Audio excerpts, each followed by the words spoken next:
It was left to Tim Parker, the station supervisor, to give the Prince a guided tour of Settle Station and to explain the efforts of the Friends of the Settle Carlisle. He was apparently most impressed. Starts with the overgauge scenery and the cable car.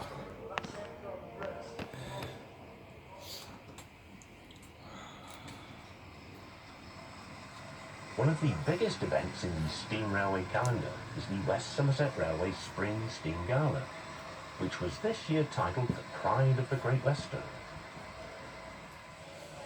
The 4 days of steam action were begun with a ceremony celebrating the West Somerset receiving the Railway of the Year accolade in the Ian Allen National Railway Heritage Awards.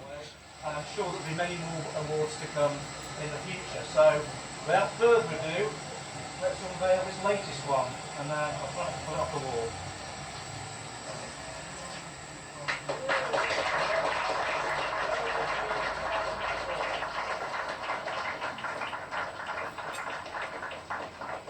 We've just run the most successful steam gala in the West Somerset Railway's history.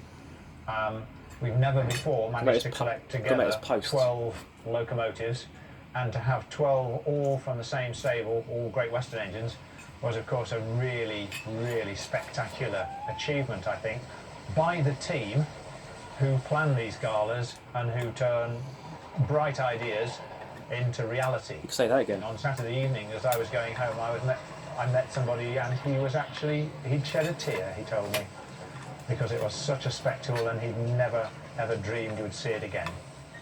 The gala has been extremely well received. We carried 45% more passengers than we've ever done before in a 4-day event. And I have to say that on Sunday, the sun shone all day and we ran an immaculate, impeccable timetable all day. A little bit of late running by the end of the day, just caused by the sheer numbers of people changing trains and the amount of time we took at stations to do things. Yeah. One of the star attractions at the gala was the visit by the ever-popular City of Truro. This 1903-built Great Western locomotive was continuing on its tour begun last year of preserved lines around the country, and we'll see the engine at several other sites later in this production.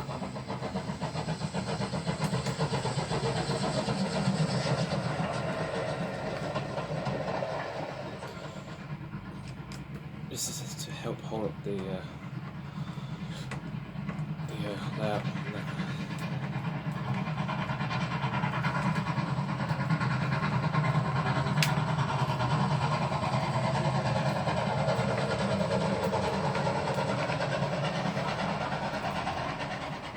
Another big attraction was the mighty GWR King class, the 6024 King Edward I.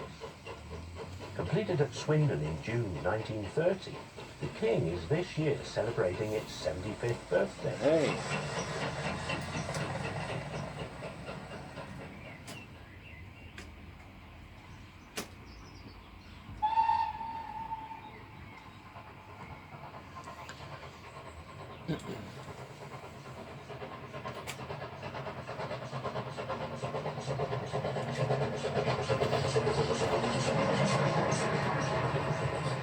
In contrast to the huge dimensions of the King, the gala featured no less than 3 of the more diminutive Great Western pannier tanks. So this post into this is holding